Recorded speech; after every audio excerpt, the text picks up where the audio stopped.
and you just got out of school. Yeah.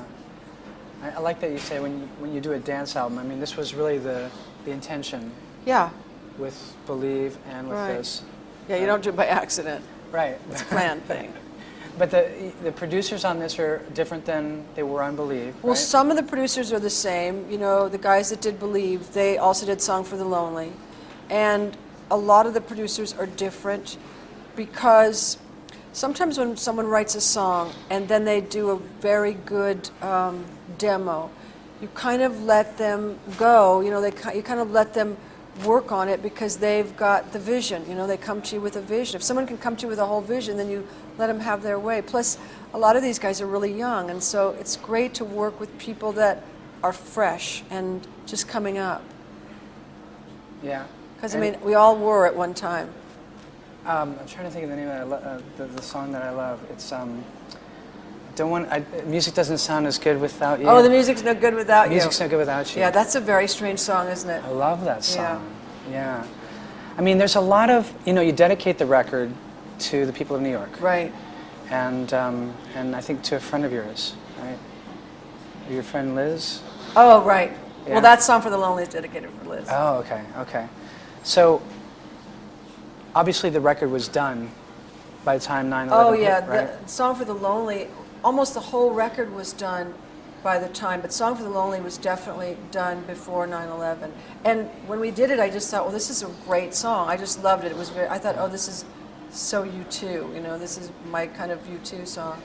And then 9/11 happened, and it kind of, I listened to the lyrics, and it seemed so strange. The lyrics really took on a different meaning.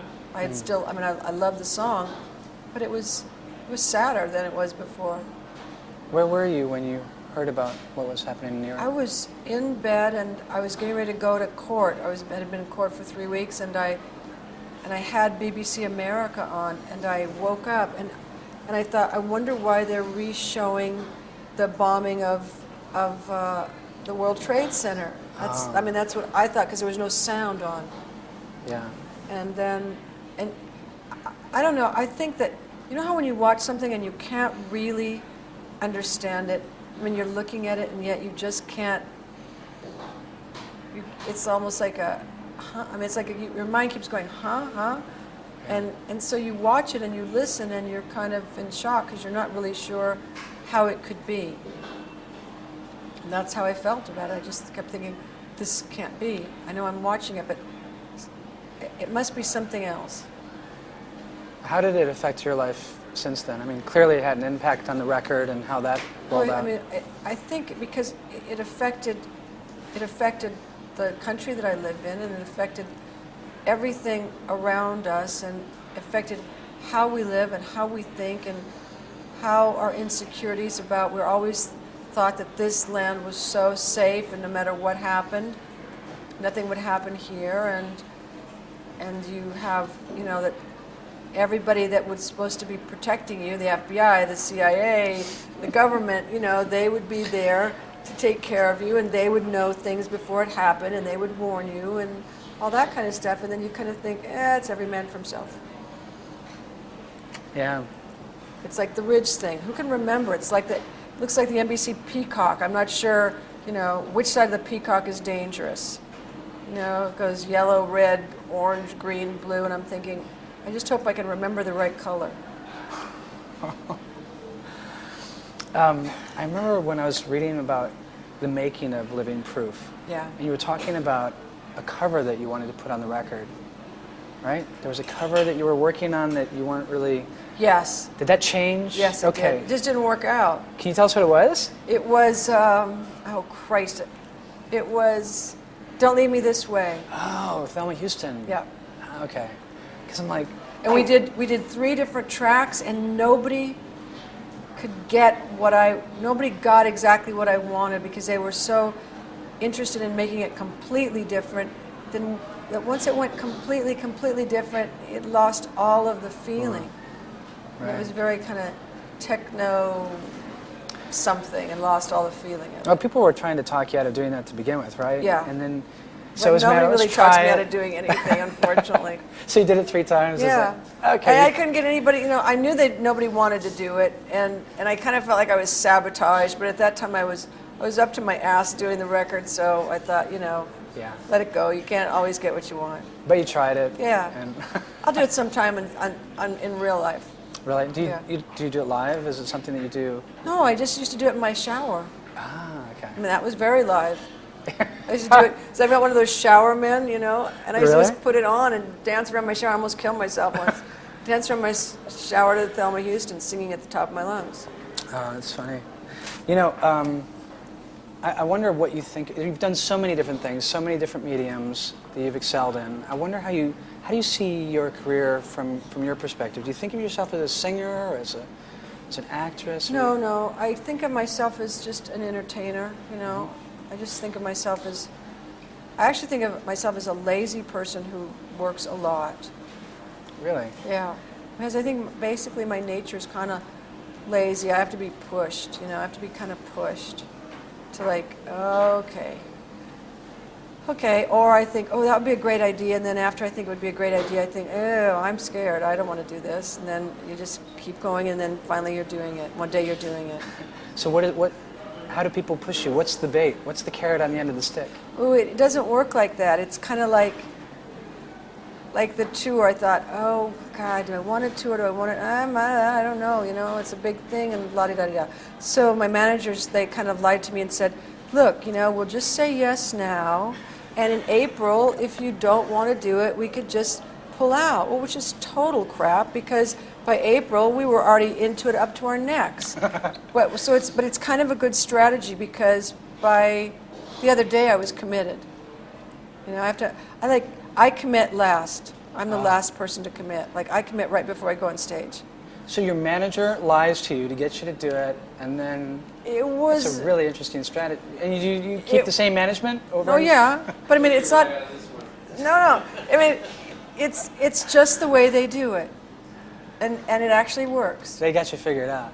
Well, no, they don't know me well enough. But it's a good thing, because you look at a tour, and a tour looks like a huge Tyrannosaurus Rex. Yeah. And it could go on forever. And you just go, oh God, I love the shows, but it's hotel after hotel and blah blah blah. I mean, the show part is the best. That's the fun, and the other part is the drag. Do blondes have more fun? I have no idea. I have no idea. I mean, this guy is queen for a night. You just put it on, do your job, take it off.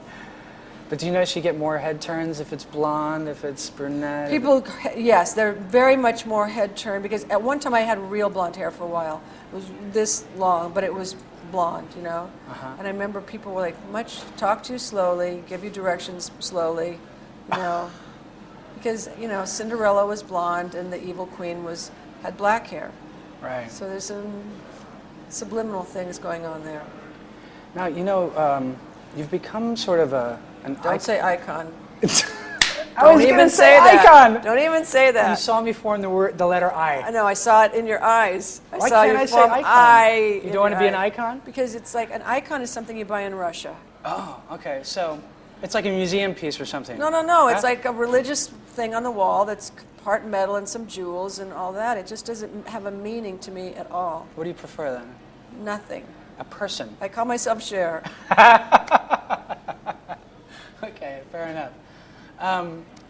People love to see you on the screen. I loved you in Moonstruck. Of course, I'm sure I'm not the only one. Are you working on anything? Well, actually, you have Will and Grace, right? Yeah. Well, that was just a little minute that Sean conned me into doing this thing, and it was fun. I liked playing God in it, and it was kind of cool. And no, I have things that I want to do. I'm working with a screenplay with my daughter.